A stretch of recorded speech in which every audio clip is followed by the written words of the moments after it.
واقعيا هي من؟ يعني أقول لك مثال، لما وسائل التواصل المليونية تضج بحساب نزع حجاب، بخبر نزع حجاب، إيه هو من اللي نزع الحجاب؟ وشنو الأثر اللي ستحدثه في المسلمين ولا في النساء الستيرات؟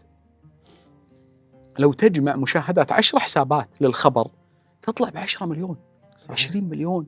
طيب حجم التداول كم؟ مخيف جدا. واقعيا هي من؟ صح. إيه طيب خلينا نقول نسأل سؤال، إذا عرفها الناس، عرفوا فلان أو فلان، هي شلون اشتهرت؟ ما في جواب. صح. أو على إيش؟ ما تدري. صح. فمن الآثار الاجتماعية لوسائل التواصل هو ترميز وتضخيم التافهين.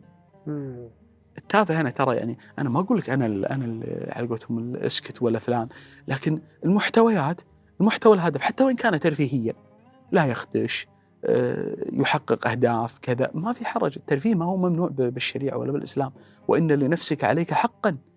الإنسان لابد في توازن بين أداء العبادة وما فرض الله وبين وجود جانب ترفيهي يخفف عن نفسه. الترفيه مثل شنو اللي يبيح الإسلام؟ الحمد لله الرياضة، ترى شفت حتى التمثيل، رياضة التزام إيه؟ لا هي جانب كرة قدم. أنا ألعب رياضة والله لا نقص وزني ولا شو رياضتك المفضلة فهد؟ الطايرة. لا لأنه واقف مكان واحد.